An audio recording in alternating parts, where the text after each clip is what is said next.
Hoje eu quero falar sobre fortalecidos pelo seu poder. Esse é o tema que eu extraio dos próprios versículos que nós passaremos a ler. Efésios capítulo 3, versículo 14 em diante. Diz assim o texto sagrado: Por esta causa, me ponho de joelhos diante do Pai, de quem toma o nome toda a família, tanto no céu como na terra, para que, segundo a riqueza da sua glória, vos conceda que sejais fortalecidos com poder, mediante o seu Espírito, no homem interior. E assim, habite Cristo no vosso coração pela fé, estando vós arraigados e alicerçados em amor, a fim de poderdes compreender com todos os santos qual é a largura e o comprimento, e a altura e a profundidade, e conhecer o amor de Cristo, que excede todo entendimento, para que sejais tomados de toda a plenitude de Deus. Ora, aquele que é poderoso para fazer infinitamente mais do que tudo quanto pedimos ou pensamos, conforme o seu poder que opera em nós, a Ele seja a glória na igreja e em Cristo Jesus, por todas as gerações, para todos sempre. Amém. Senhor meu Deus, no nome de Jesus, a Tua palavra é lida e eu te agradeço, Senhor, por ela. Eu te agradeço por essa oportunidade, Pai, de poder compartilhar com os meus irmãos da Sua palavra.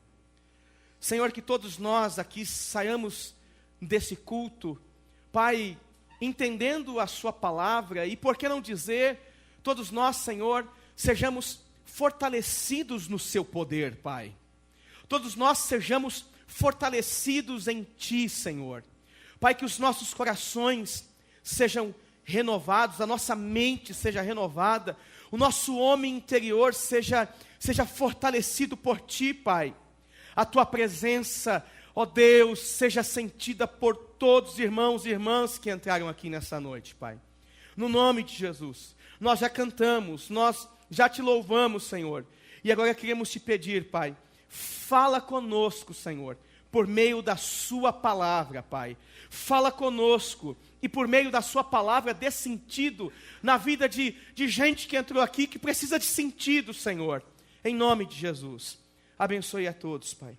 Abençoe a todas, para a Tua glória. Amém. Meus irmãos, esta é uma oração que o apóstolo Paulo faz, e que a comunidade cristã registra no livro de Efésios. Esse texto faz parte de uma das orações do apóstolo Paulo. Porque no próprio livro de Efésios, nós temos Paulo orando no capítulo 1, versículo 15 e diante. Mas nessa oração que Paulo faz, nós podemos perceber algumas questões muito interessantes. Como, por exemplo, a gente pode perceber nessa oração uma pitada ou um sentimento de altruísmo na oração do Paulo. A gente pode perceber na oração do Paulo bondade, amor desinteressado, fraternidade. Estas são as palavras que marcam esse texto. Percebemos que quem está orando trata-se de um homem que não é amante de si mesmo. Um homem totalmente desinteressado, intercedendo apenas pelos interesses do outro. Nós podemos enxergar nessa oração um homem clamando a Deus pelos seus irmãos. Um homem clamando a Deus pela igreja. Pedindo que Deus, de alguma maneira, desse a seus irmãos uma experiência que mudasse todo o sentido da vida destes cristãos. A Bíblia vai dizer que Paulo se prostra diante de Deus, como um ato de reverência, um ato de humilhação, um ato de alguém que está demonstrando extrema necessidade, alguém que reconhece a soberania de Deus. Paulo, nesta oração, ele vai dizer, e aqui o autor está registrando a oração de Paulo, e ele vai dizer, olha, eu oro ao Deus Todo-Poderoso, e eu sei que esse Deus, a qual toda a família sobre a terra, toda a família nos céus toma o seu nome. Paulo, ele faz parte de um grupo seleto de homens e mulheres, que a Bíblia registra se prostrando diante de Deus. Talvez você diga, pastor, mas orar de joelhos é uma coisa simples e comum. Mas é interessante que a Bíblia não faz registro de muitos homens dobrando-se, prostrando-se, ajoelhando-se. Poucas pessoas, poucos exemplos nós temos nas Sagradas Escrituras. E Paulo agora é um destes exemplos. Alguém que vai chegar diante de Deus e dizer, Deus, eu me ajoelho por uma causa.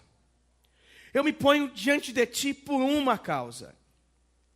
E ao se prostrar, então, ele vai olhar para a comunidade cristã, para a igreja, os cristãos que haviam se convertido, e ele está buscando agora que estes homens, eles sejam visitados pelo Senhor, alcançados pelo poder de Deus, alcançados pela presença de Deus, e inicialmente Paulo clama dizendo, Deus, segundo as riquezas da sua glória, que os crentes sejam fortalecidos com poder, mediante o Espírito, no homem interior.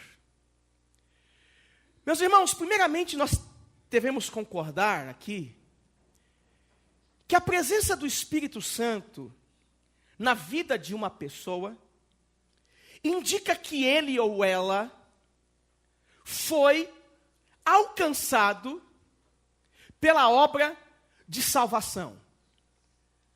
A presença do Espírito Santo, como parte operante da vida de uma pessoa, é a indicação que esse indivíduo, que essa pessoa, foi alcançada pela obra de salvação e que ela está inserido no contexto cristão.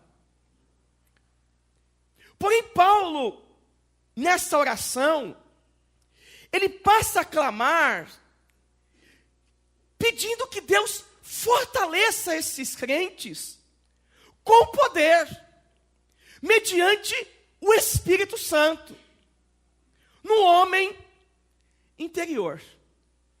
E quando eu li esse texto, eu me identifico muito com Efésios e eu me identifico muito com essa forma com que Paulo, ele rasga o seu coração, porque a gente percebe esse homem, esse apóstolo, ele sempre sendo muito claro e muito direto em relação às suas fraquezas, por exemplo. Ele reconhece quem ele é, ele diz, olha, eu sou fraco, eu sou o pior, as minhas obras não passam de trapo de chão, eu sou o menor, eu sou isso, eu sou aquilo, o pecado está nos meus ossos.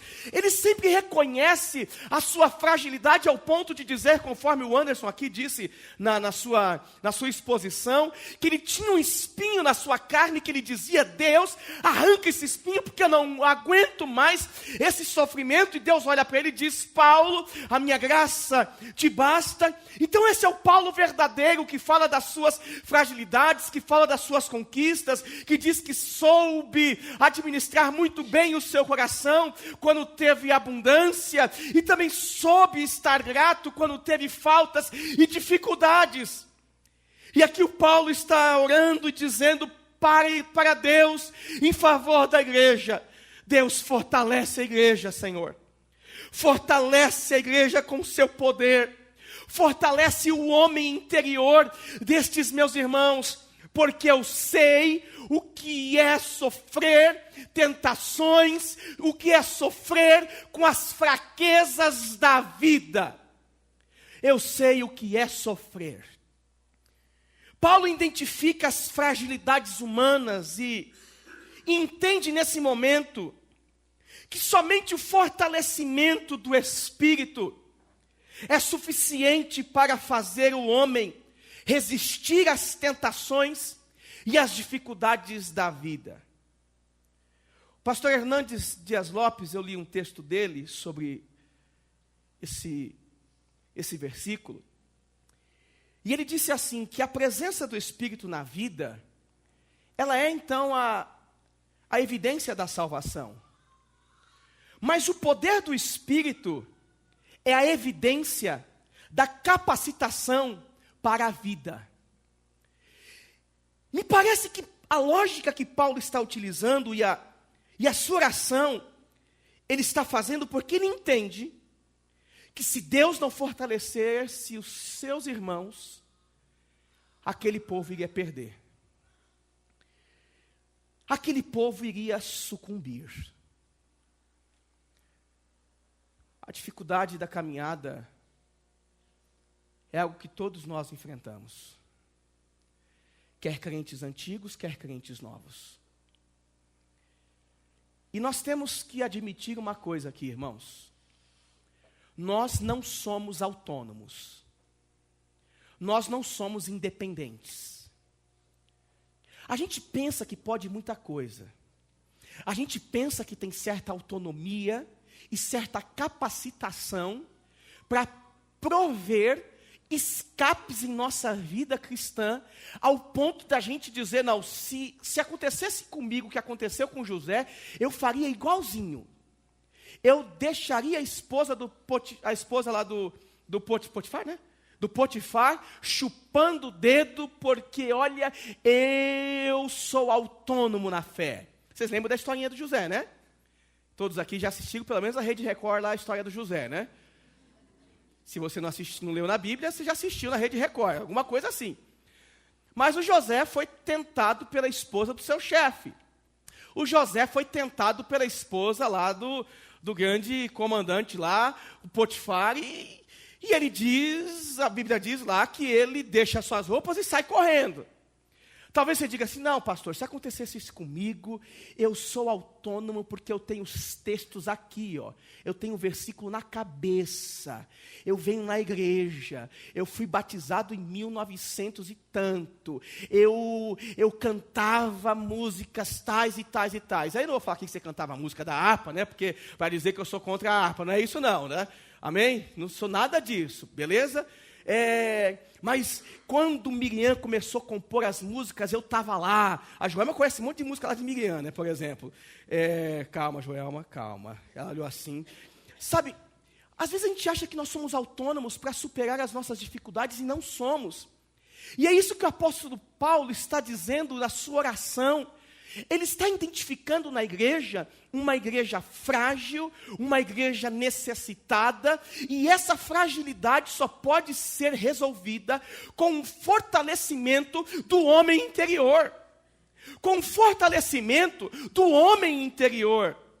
Meus irmãos, nós não somos capazes e nem somos independentes de resistir com forças próprias os ataques, por exemplo, de Satanás. Nós não temos capacidade própria ou iluminação própria, poder próprio para dizer para Satanás, arreda-te daqui. Se isso não acontecer no nome de Jesus, se não for na força do Espírito, se não for através do Espírito Santo. Então por isso que Paulo está orando, rejeitando toda a ideia de que a igreja prosperará na sua própria força. Deus fortalece os meus irmãos. Deus fortalece a igreja. Deus fortalece esses homens e essas mulheres. porque eles não são capazes de rejeitar as propostas que surgem, como por exemplo, Jesus no deserto, conduzido pelo Espírito, o diabo vem e se apresenta a ele e faz propostas sensacionais diante da sua necessidade, diante do seu sofrimento, da sua angústia. Ele estava em jejum. O que o texto bíblico diz? O diabo apresenta-se a ele e diz: olha, pega essas pedras aqui, transforma ela em pão, come, mata a sua fome. Jesus sobe lá em cima, lança-te lá de cima e dá ordem aos teus anjos. Eles vão te segurar. São propostas que Jesus, ele consegue repreender. E justamente Jesus fala que tudo que ele fez na força do Espírito. Nada ele fez que não foi na força do Espírito. Palavras de Jesus, não são palavras de Fernando. Então Paulo está orando dizendo: Senhor, fortalece a igreja, fortalece os meus irmãos. Queridos, a sensação que eu tenho nessa oração de Paulo, o sentimento que surge na minha alma, é um sentimento parecido com o de Paulo. Porque me parece que muitos de nós, muitos de vocês, foram convencidos e vencidos ao ponto de perder a fé no divino. Muitos de nós, muitos de vocês, tornaram-se subjetivos e relativizaram toda a vida cristã. Muitos que me escutam aqui, ou vão me escutar pela internet, abandonaram o primeiro amor. Abandonaram o primeiro amor. Abandonaram as primeiras obras. Talvez por coincidência ou não, e aqui eu faço um link, sem dizer que um texto está ligado ao outro, mas me vem à mente as palavras de Jesus no Apocalipse, à igreja de Efésios. As palavras de Jesus no Apocalipse, à igreja de Efésios, no capítulo 2, versículo 4, em diante, Jesus diz assim lá no Apocalipse: tenho, porém, contra ti, que abandonastes o teu primeiro amor. Lembra-te, pois, de onde caístes, arrepende-te e volta a praticar as primeiras obras. E se não, venho a ti e moverei do teu lugar o teu candeeiro, caso não te arrependas. Talvez, meus irmãos, por sermos tão fracos e dependentes, é por essa razão que caímos. Porém, mesmo caídos, me parece que nós estamos participando de uma geração de gente pobre e arrogante, que mesmo caída ou caído, não consegue reconhecer a sua queda. Parece que a gente está fazendo parte de um grupo de pessoas na sociedade, e aqui eu quero falar dos cristãos, que mesmo caído, pedir ajuda para quê? A minha vida financeira está boa, se é que às vezes está boa, né? A minha vida pessoal está boa, se é que às vezes está boa. Mas me parece que nós estamos como essa igreja de Efésios. A gente abandonou muita coisa. A gente traiu Deus em muita coisa. A gente trocou a nossa fé por pratos de lentilha que esse mundo apresentou para nós. E a gente levanta a mão e pede a Deus bênçãos sobre bênçãos, ajuda sobre ajuda, porque nós somos isso. Gente carente e dependente. Nós evoluímos em muitas coisas. O evangelho que a gente vive evoluiu em muitas coisas. Nossa maneira de pensar, de agir. Muitas coisas que a gente falava que é pecado, a gente sabe que não é pecado. Era religiosidade, ponto final. Muita coisa que nós falávamos fazia parte do nosso meio religioso. Mas o fato é que nós somos fracos E como gente fraca, precisamos ser fortalecidos no poder de Deus. Nós não somos independentes. Nós não somos autônomos. E a oração de Paulo tem que fazer sentido para nós. E aqui eu quero orar e dizer a você, em nome de Jesus que me escuta nessa noite: volta às tuas primeiras obras, porque não é desta maneira que Deus quer que você fique na sua vida cristã. Volte às primeiras obras. No que você se tornou. No que você se tornou. Paulo ora por esse fortalecimento, justamente porque ele admite as suas fraquezas e as fraquezas dos seus irmãos. Só que veja bem, meus irmãos, que essa oração de Paulo tem um propósito. Acompanhe o verso 17 do capítulo 3 de Efésios. Olha só o versículo 17 do capítulo 3, parte A somente. Ele está dizendo que a riqueza da sua glória vos conceda, sejais fortalecidos com poder, mediante o Espírito no homem interior, e assim, habite Cristo no vosso coração, pela fé. Pega lá, não é para crente que ele está falando isso? A oração não é para os irmãos? Os irmãos não são convertidos? Os irmãos não têm o Espírito Santo? Os irmãos não estão na igreja? Não é a comunidade de Cristo que está sendo alcançada pela oração de Paulo aqui? Ele está orando pela comunidade, pelos cristãos daquela época. E aí ele vai dizer que, que vocês sejam fortalecidos com poder, mediante o Espírito, no homem interior. E aí ele continua: e assim habite Cristo no vosso coração. O que eles não tinham que eles precisavam ter? O que eles não alcançaram que eles precisavam alcançar? O que Paulo percebe neles que eles estavam tendo dificuldade de perceber na caminhada da vida? É interessante que essa expressão habitação, no texto aqui de Hebreus, ela não quer dizer um viajante que passou e, hospedou-se lá na casa da Daiane, do Tiago, ficou lá uma semana e foi embora. Habitação aqui significa estabelecer-se em algum lugar. Habitação aqui nesse contexto quer dizer morada permanente. Só que é uma morada com controle. Aquele que chega e habita, controla. Ele não só faz parte do mesmo ambiente. Aquele que controla. Vou dar um exemplo sobre habitação. Eu, Priscila e Isaac moramos na mesma casa. Quem manda lá?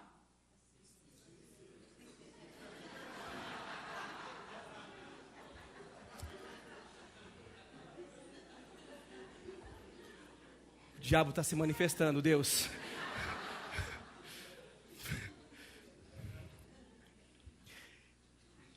É uma habitação que exerce controle. Paulo está dizendo que, com os irmãos sendo fortalecidos, no poder do Espírito no homem interior, isso está acontecendo para que Cristo habite. Para que Cristo habite, controle. Porque a gente se converte e é um processo a nossa conversão. A gente vai avançando na fé, a gente vai melhorando, a gente vai evoluindo em muitas áreas.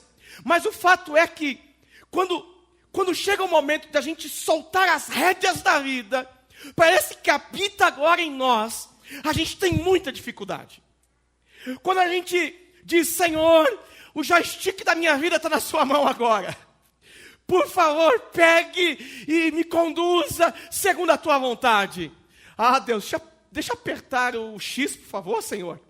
Deixa apertar o LB, o RB. Deixa apertar, por favor. Deus, por favor, deixa apertar. Deixa eu dar um jeitinho aqui, Senhor. quem joga videogame entende o que eu falei agora, tá? Ok, quem não joga, ficou boiando. O problema é seu. Então, a oração de Paulo é que essa habitação que Cristo agora fará na vida desses irmãos, no coração desses irmãos, é uma habitação que exerce controle. Aquele que habita, controla. E esse controle é a consequência do fortalecimento do homem interior pelo Espírito Santo, que resulta na habitação de Cristo dentro dos corações de cada crente. Um crente fortalecido pelo Espírito do Senhor entrega o controle da sua vida nas mãos de Deus e deixa Deus ditar as regras da sua vida. É isso que Paulo está orando. E por favor, me escute. Escute o que eu vou dizer a você agora, em nome de Jesus. Escute porque o diabo não quer que você escute.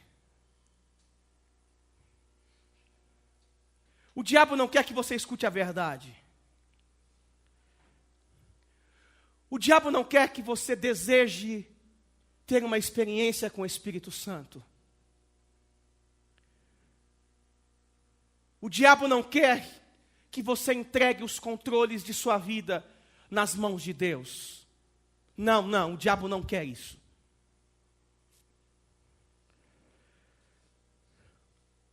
O diabo não aceita te perder por evangelho.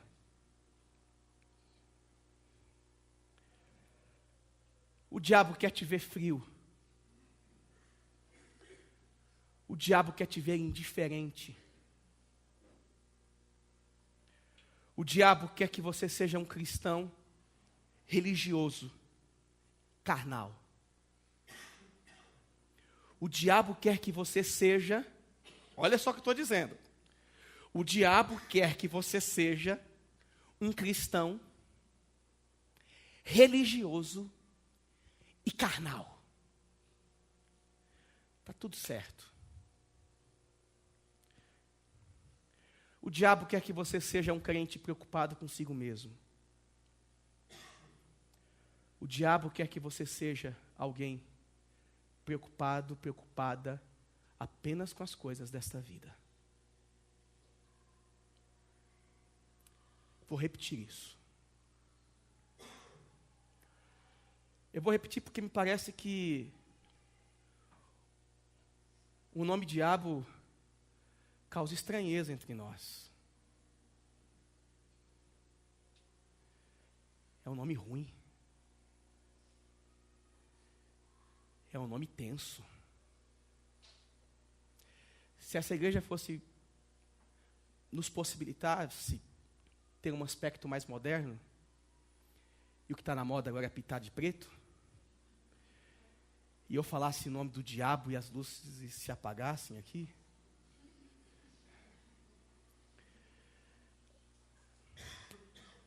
eu acho que a gente ia tremer um pouquinho. Eu vou repetir isso. O diabo não quer que Cristo habite no seu coração.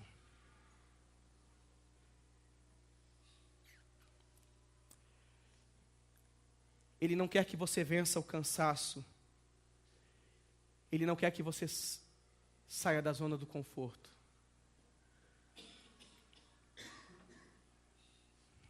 O diabo não quer que você volte às primeiras obras. O diabo não quer que você volte, retorne às primeiras obras.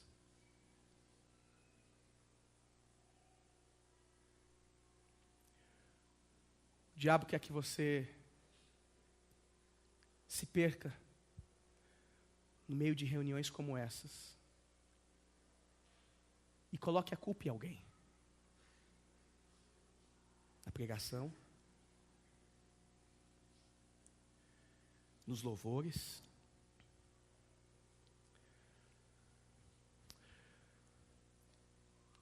Nós somos uma igreja.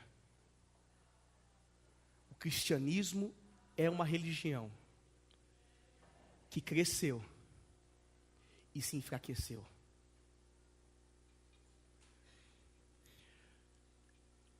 Nós temos crescido um bocado na filosofia. Nós temos crescido um bocado na forma de pensar teologia. Nós crescemos e evoluímos. Hoje todo mundo se considera um teólogo. Hoje todo mundo quer ser um teólogo que pensa a vida, um pregador motivacional, um coach evangélico. Todo mundo quer ser um coach evangélico agora. Todo mundo quer ser coach para cá, todo mundo quer ser coach de alguma coisa. Aonde foi que nós caímos? Aonde foi que nós caímos? Me diga. Meus irmãos, quando eu preparava essa mensagem, vou dizer uma coisa para vocês. Eu me lancei no chão, de joelhos, porque eu sentia que o diabo estava agindo em algumas áreas da minha vida, enfraquecendo o meu homem interior. E quando eu orava por isso, Simone, eu não só sentia a minha vida sendo enfraquecida, mas como também eu sentia a presença do mal. Eu sentia a presença do mal e eu disse para mim mesmo: Deus, fortalece meu homem interior, porque eu não consigo. Eu não consigo mais orar como eu orava no passado. Eu não consigo mais cantar como eu cantava no passado. Hoje tudo para mim tem que fazer sentido. Eu oro buscando o sentido teológico na minha oração, para ver se a minha oração não está fora do sentido teológico.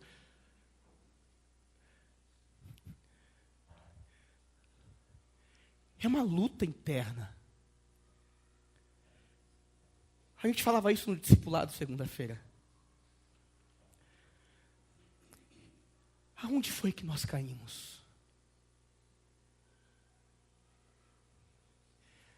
Quando foi que você abandonou as tuas primeiras obras? Quando foi, Wagner, que a gente se tornou no que nós nos tornamos? Como eu disse, a gente evoluiu uma série de coisas. Só que a gente evoluiu tanto que a gente despreza as coisas simples do Evangelho. A gente despreza, por exemplo, oração. Eu tenho Jesus, eu tenho vida, foi cantado aqui agora, não conheço a letra. Isso é o que me satisfaz. Meu Deus do céu, o que a gente está procurando da vida cristã? Sabe por que muitos casamentos foram destruídos? Não vou dizer que na sua totalidade, mas muitos casamentos são destruídos hoje, porque a gente começou tão bem no Evangelho, tão bem na sua vida cristã, e aí de repente começou a abrir para tudo quanto é lado, viver todo tipo de paixão, e aí quando vai ver, todos estão apaixonados por si mesmos, pelas vaidades da vida, e aí vão se esquecendo, porque eu estou vendo isso, gente. Eu estou vendo gente de 14 anos, 12 anos de igreja dizendo que nunca conheceu Jesus. Vocês estão vendo isso? Vocês conhecem. Vocês conhecem. Vocês conhecem. Alguns dos jovens aqui da igreja, alguns, se levantar a mão 5 pessoas aqui, Jesus volta hoje, hein? Se prepara. Quantos jovens aqui, adolescentes, querem ser pastor? 1, 2.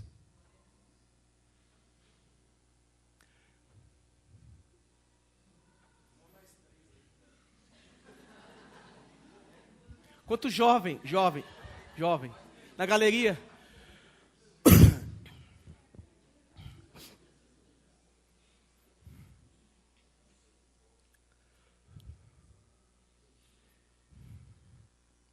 É engraçado, né? Mas é triste, Paula. É triste, René. É triste, isso é triste demais. Porque um dia você foi jovem e um dia você levantou a mão. Um dia você que está aqui me escutando nessa noite levantou a mão e disse: eu quero ser usado da maneira que tu bem queres, Senhor. Eu quero ser usado. E aí os anos se passaram e o seu homem interior foi enfraquecendo. Você foi perdendo a luta para a sua carne, a luta para as suas vontades. E aí você começa a colocar a culpa em quem? No sistema religioso. O sistema religioso foi o evangelho do passado. Aquele evangelho opressor, aquele evangelho que eu não podia cantar nada, que eu não podia dançar, ir para uma festa de casamento e dançar, com limites, né? Com limites. Sabe? Foi esse evangelho que eu me recordo quando eu me converti. Irmãos, quando eu me converti, eu pesava acho que 62 quilos. 62 quilos. Gostava de futebol. E aí passou uns meses, futebol é pecado. Futebol é pecado. Quem parou de jogar bola? O Fernando por causa do pecado. Futebol é pecado.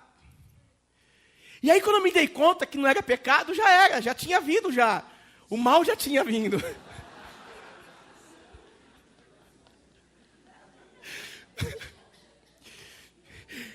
Eu fiquei com tanta raiva que eu engoli a bola.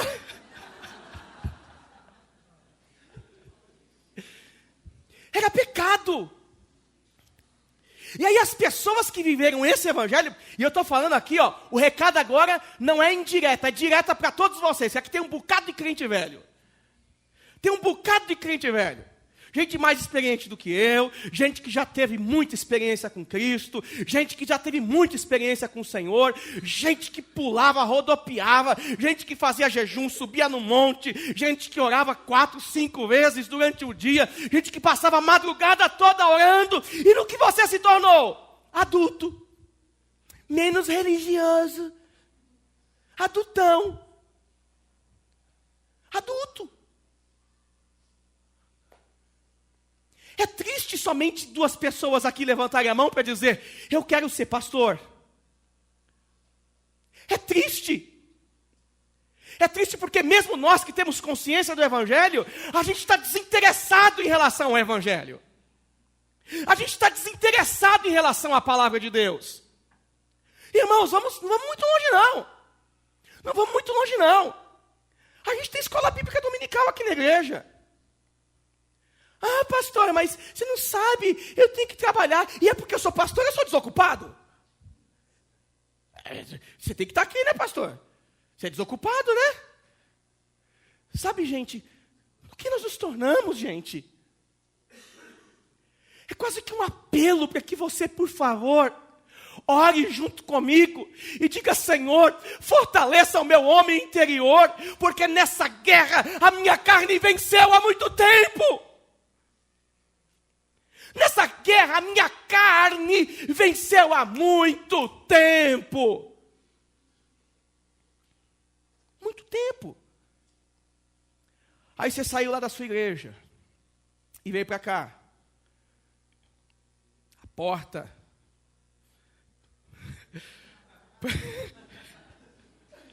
Alguns irmãos aqui já ouviram isso. Você vai lá para aquela igreja lá que é porta larga, né? Você vai para lá, né? O Wagner foi isso, o Wagner e a Simone, né? Vocês vão lá para aquela igreja que vocês querem safadeza, porta larga, né? E aí aqui é pastor hoje, tá vendo? Realmente aqui não é boa coisa não, gente. Aí você chegou aqui. Você lembra disso? Gente, deixa eu adiantar. Deixa eu voltar aqui na pregação. Quer dizer, eu estou pregando, né? Estou pregando. Porque o horário está indo e aqui a gente pode falar muita coisa sobre isso. Muita coisa porque o sentimento que está no meu coração é que a gente está perdendo. A gente está perdendo não em termos de quantidade, nada disso. A gente está perdendo em termos de espiritualidade. De espiritualidade. Gente, aqueles cultos que a gente fechava os olhos e a gente sentia a glória de Deus. Eles são os mesmos. Nada em Deus mudou. Nada no Espírito Santo mudou. Nada em Jesus mudou. Ele continua sendo o mesmo que transforma e distribui dons entre a igreja. Ele continua sendo o mesmo que transforma e convence o pecador do seu pecado. O Espírito Santo continua o mesmo. Nada mudou. Mas eu quero te pedir em nome de Jesus que você volte a acreditar que o Espírito Santo está aqui nessa noite, no meio das nossas reuniões, no meio dos nossos louvores, no meio dos nossos cânticos, e se Ele quiser curar alguém, Ele cura.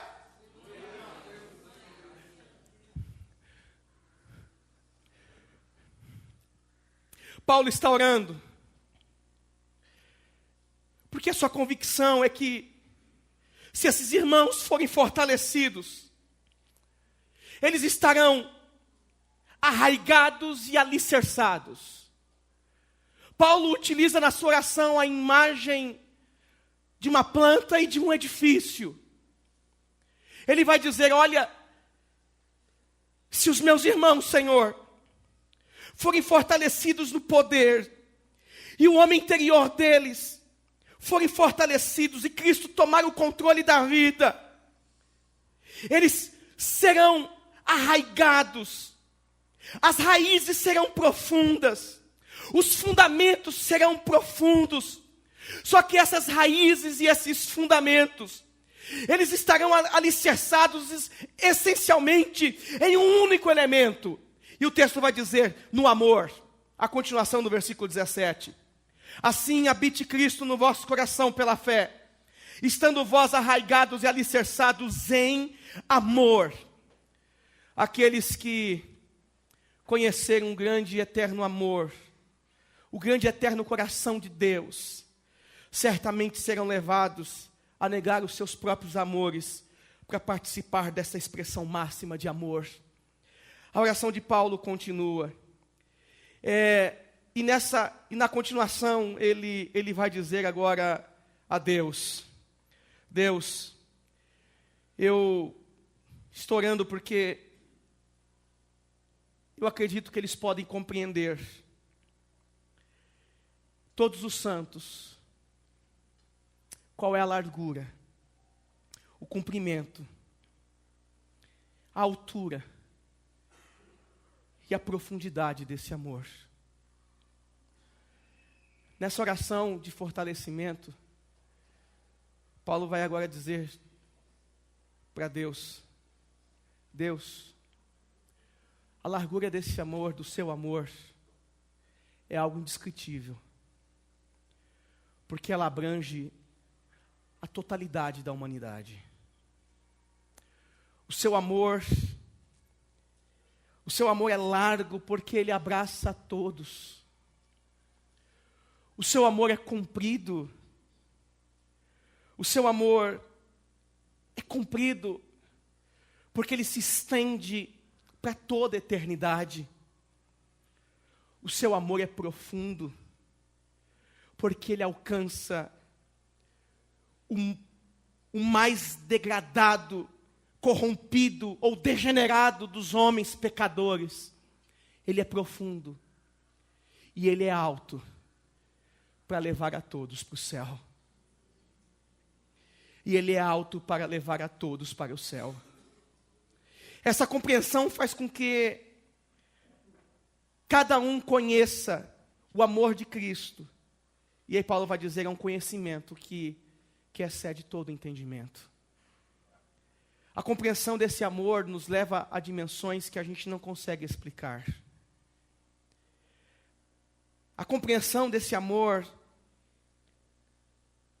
nos leva a dimensões que nós não podemos entender plenamente. E ele finaliza dizendo que a finalidade dessa sua oração é porque eles conheçam esse amor e todos eles sejam cheios da plenitude de Deus, porque aquele que estou orando é poderoso para fazer muito mais quanto pedimos ou pensamos. Pai, essa é a minha oração.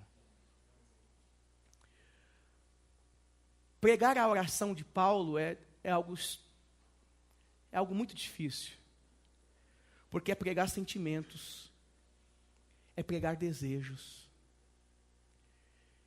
E falar da oração de Paulo nessa noite é falar do meu desejo para você. Você seja fortalecido em Deus. Você seja fortalecido em Deus. O Senhor fortaleça o seu homem interior. Mas esse fortalecimento seja para que você perceba Cristo tomando o controle da sua vida. Meu irmão, minha irmã, eu encerro orando por você. E se porventura algum de nós, alguém entre nós, entrou aqui nessa noite sentindo que o diabo fez um grande estrago na sua vida, eu tenho boas novas para você. Deus pode restaurar a sua vida. Eu tenho boas novas para você. Deus pode restaurar a sua vida. Você não vai ser aquele mesmo crente que você foi no passado, mas você pode ser alguém muito melhor para a glória de Deus. As boas novas que eu trago a vocês nessa noite o Senhor pode fortalecer o homem interior de vocês e mudar as vossas vidas. Amém?